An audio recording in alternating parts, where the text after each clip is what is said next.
Good evening, I'm David Ferris, and welcome to this week's edition of the Chamber Buzz. Our guest tonight is Henrietta Zockland, who's the CEO of the Down East Partnership for Children here in Rocky Mount, as well as Ruben Blackwell, who's the CEO of OIC, and they're here to talk about child nutrition and health.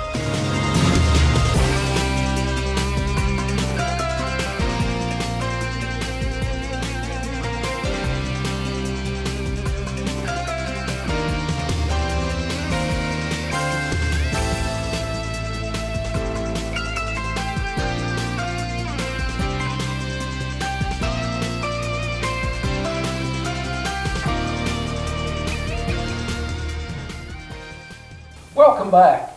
Henrietta, I'm sure some of our audience is not all that familiar with Down East Partnership for Children. Kind of walk us through. Okay, happy to. Well, as you know, the partnership's mission really is to launch every child as a healthy, lifelong learner by the end of the 3rd grade. And so we serve all children and families in our 2 counties, and we bring in funding from a variety of different sources: state, federal, governmental, private.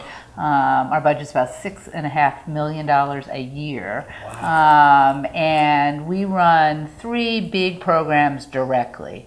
We run the Child Care Resource and Referral program for the counties that helps build the supply of high quality early education and then helps people afford that care. So we work with providers of care, both child care providers, church-based providers, parents, to make sure that every child's in a high quality environment.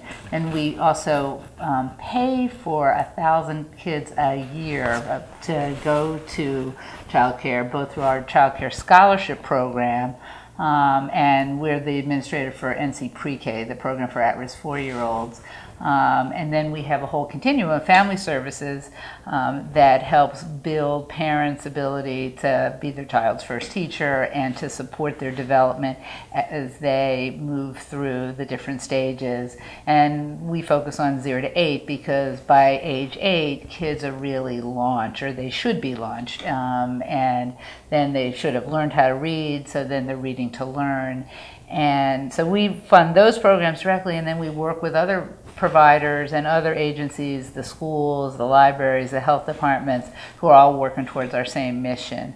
And so we facilitate the early childhood system for the 2 counties, and we work with providers and people like OIC to really make sure that kids are not only learning what they need to learn, but they're healthy, because healthier kids are more active, more successful learners. And it's really about making sure that kids are on a trajectory for success, and that then our community is on a trajectory for success, so that cradle to career, we really have folks. I like that thing, cradle to career. And it takes all of us to make sure that, you know, we're providing that stable foundation, and that there's clean handoffs to, you know, to folks who are then making sure that not only did kids get a good start and that they're healthy, but that they're going to graduate, both college or career ready,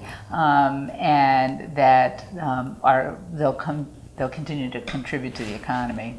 You know, I like that. When we were growing up, we did have that village to raise a child in our life, and you don't have that always now. And I think you're offering a large part of that, bringing it back. Well, and trying to build those peer support networks, because any of us as parents, you know, you don't do it alone. No, and one of the signs of a healthy family is you've got peer support to turn to in times of trouble, in good times and in bad.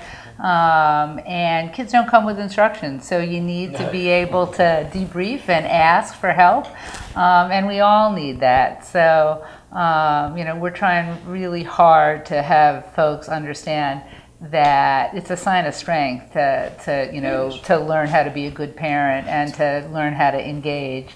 It's not a sign of weakness. So. Ruben, you are involved in a lot of things in Rocky Mount, starting with OIC. Yes, I guess it's kind of filtered down.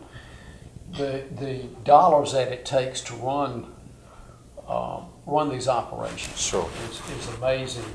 It's frightening, and with the budget situations out of Raleigh, Washington, like they've been the last couple of years, how do you go about keeping that that stream of revenue coming in? Well, for us, we are comprehensive, and so we have multiple focus areas that we work in, similar to Down East Partnership. You never ever stop looking for new resources. You just can't do it, because the communities that we serve have larger needs than what anybody's pocketbook can afford. And the people that we serve also have resources. And one of our important philosophies that we live by is that we give, but we also invest. We look for investment coming back from the people that we support and help. So for us, it's a blend of looking for grant support and federal, state, local support. But we also look for investment from the people that we actually are serving.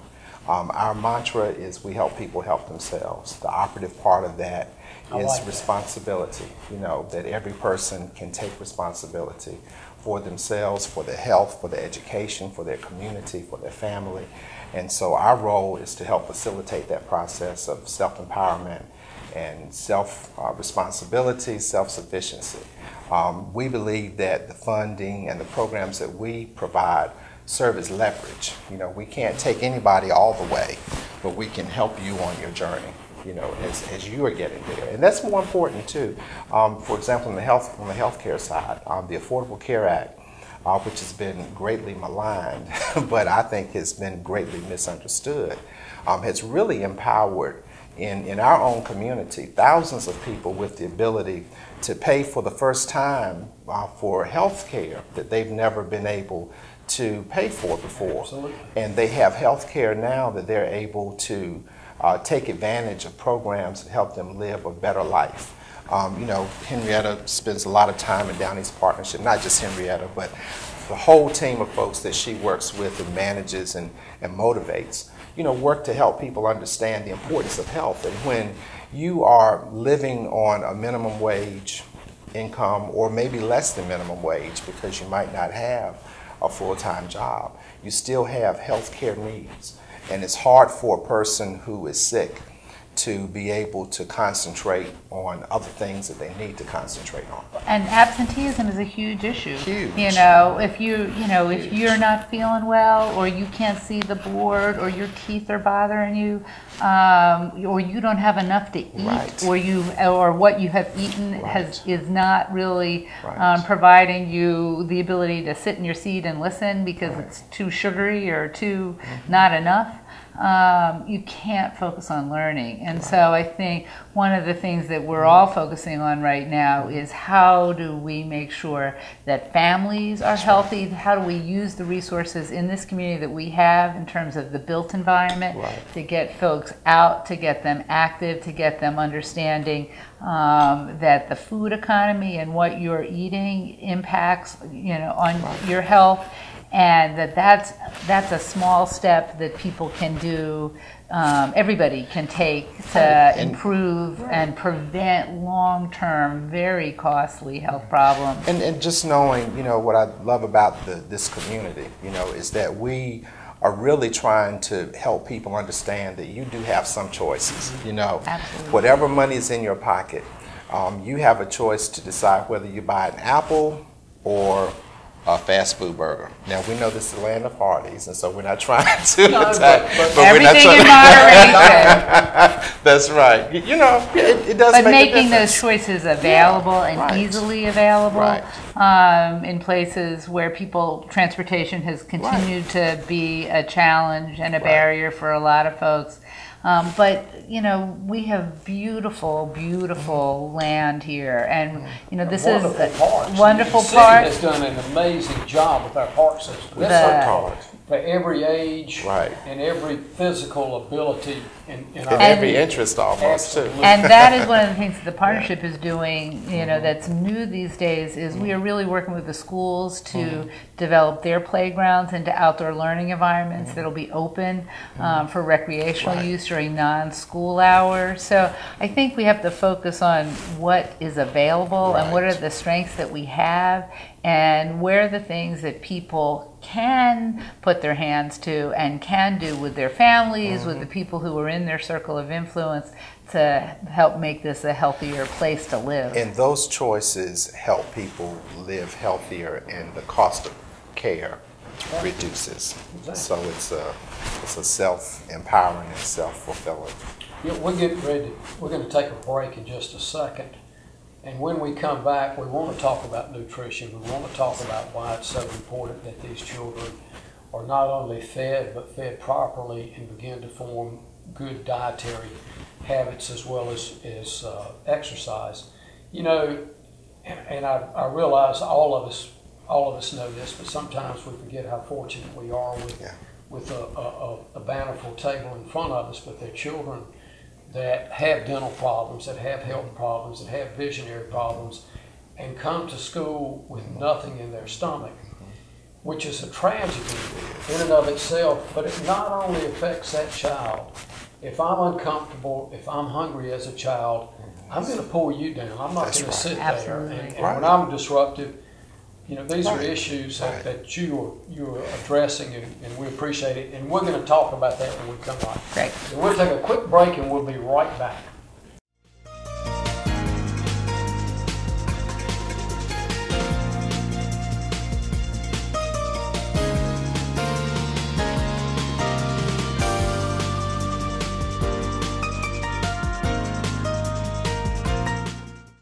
Welcome back. Henrietta, talk to us about nutrition and how these families can better help their own children, and how we as a community can. Well, I think nutrition is one of those things that you sort of take for granted with other parenting issues. Oh, people know what to feed their children. And so it really starts at birth. The question, are you going to breastfeed? And the health benefits of breastfeeding, making sure you're taking advantage, if you're low income, of WIC, that really says, here, we're going to give you support, and you can only buy healthy things, and lots of folks don't take advantage of that program. There's SNAP, which used to be food stamps. So there's all sorts of programs, but I think it's a mindset to say, healthy kids are more successful learners, and healthy kids and well-fed kids are developmentally, easier to deal with, temperamentally. There's a new term, behavioral health, and it really is connected to the quality of what you put in your body, both nutrition and physical activity. And so educating yourself as a parent about, okay, what are the things that are really good? What are appropriate limits? How do you survive in today's fast food culture and have your kids still eat healthy? And part of that is being really conscious about your own habits, and your stuff doesn't come into the household unless you buy it. And so whether you're using one of the federal benefit programs to support your food buying habits, or you don't even need that, you have to be conscious of developing a healthy food environment, just like a healthy environment in your home. And so the partnership is really starting to focus on every environment that kids are in, whether they're at home or at childcare or at school. What's really the policy of the house, of the school, of the childcare, and helping folks assess what they're doing and what their practices are, and then start to make small shifts in their behavior, to learn how to cook, to purchase and to cook both healthier but more affordably. And how do you use the outside and the gardening to both create more food that is good for folks to eat, but also, farm to table, but also to create that as a learning and an engagement with kids in where their food comes from. So it's really an exciting opportunity. Right now I think it's sort of taking what we've already done in the last 20 years and really just making it better and using what's out there and learning how to bundle the food, the nutrition, physical activity, and the education together to just give you that next little jump. You hear the phrase now, empty calories. And what are empty calories? They're calories that have no nutritional value. Nutritional value. In fact, I just want to celebrate General Mills today. I think we might have all seen the news clip, that they are taking out all these products that are not healthy, in the creation of their serious food coloring and things like that. Now, I saw a clip this morning. They were using radishes to help color, make that purple color, in Trix. So, I don't know if you still want to buy Trix. That might be an empty calorie from our perspective. Well, nobody is perfect. No family, right. and I don't think that's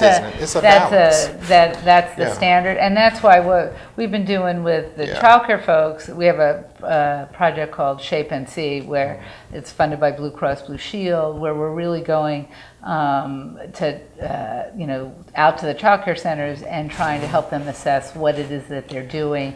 Nash Community College is actually our model early learning center to really assess, what's best practice, how close are they to that, both in terms of food, nutrition, and outdoor learning. And they're just about at demonstration status, so we'll have a big celebration when that happens. But people, I think it's just being conscious and being literate. Health literacy is a huge issue. I don't think any parent intentionally feeds their children junk food. Well, what society's changed. You just think about the time when we grew up. I grew up in a more rural environment, but all of our food was grown, all of it. We went to the grocery store for meats that no one slaughtered, themselves, but everybody had an aunt or an uncle, if you didn't do it yourself, that had a garden. So there was no issue about knowing where tomato came from. There was no issue about knowing what okra tastes like. Everybody knew all of that. But in today's society, while advancement has come in many, many ways, that's been a crutch, I think, in many ways. And so this whole initiative to help our kids understand that there's some labor required behind food, and even the definition of what a tomato tastes like, That's we do food tastings. The partnership has summer play groups every Wednesday. They're free to the public. Just have to sign up. But we do food tastings, and we have a learning garden, and then we have the big Down East Community Garden on the corner that the neighborhood association does. But I think starting to shift the culture about not only it's possible to grow, but it's really empowering for kids to grow food.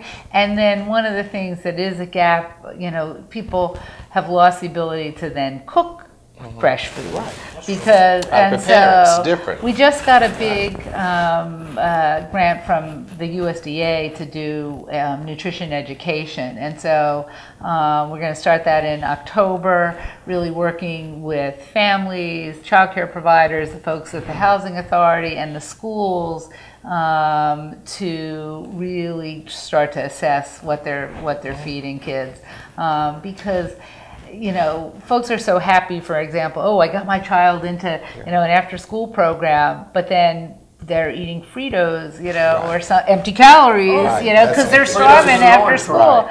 So we're trying to figure out how do you marry all of these things together where, the program that they need in terms of education both enhances learning, builds nutrition, gets them active. So we're looking, how do you bundle these things and really use that time out of school, because that's 80% of the time that kids, are available to to make sure that Right. we're bundling the services and for improving us, health. And for us at OIC, at our Family Medical Center Right. sites, one of our largest challenges with our patient population is childhood obesity, and then all those things that are connected with it.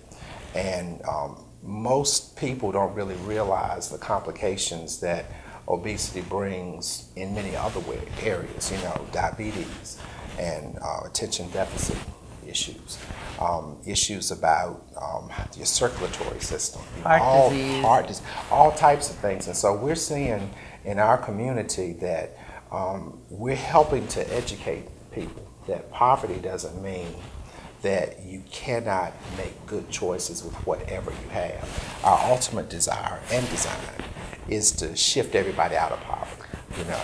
Moving and away. changing the health Changing behaviors it. early, Right. because the earlier you change Right. that, and it's a culture shift, I think, for all of us. And a redirection of resources. Exactly. Your money's not spent in medicine. Your money's spent in making good choices on the front line, good food.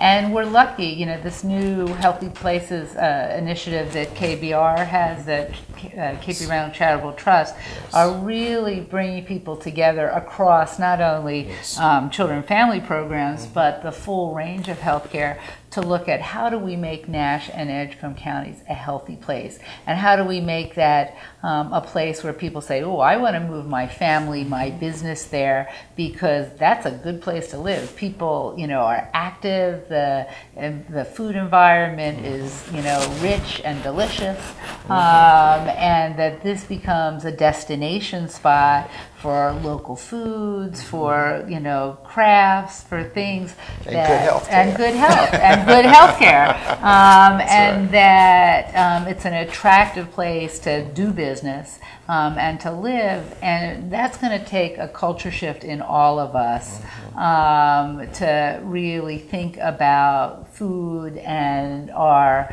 what we grow here Healthier lifestyle. in a different way. And so it's an exciting time because we're building on what is a strength. Frankly, when you think of the South, you think of food.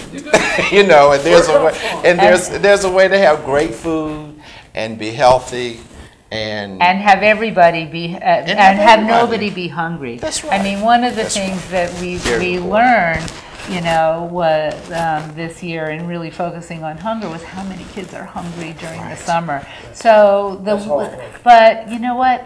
We have twice the number of summer feeding sites this summer as we did last, and they're spread all over the two counties, because as soon as we put the call out, folks said, "Oh, we could do that," and next summer, and those summer feeding sites are also linking some, not only feeding kids, but they're linking to address the issue of addressing summer learning loss, because we need to get our third grade reading and math skills up. Well, if kids are not engaged during the summer and they're home, on the electronics, or they're just by themselves.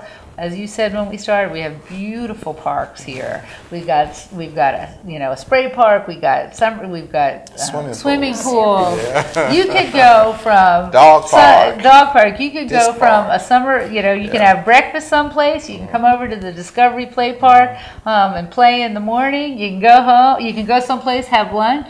You can then go home, take a nap in the heat of the day, and then you could go to the pool or the spray park. Right. Walk That's the a trail, great day. Bike, all types of things.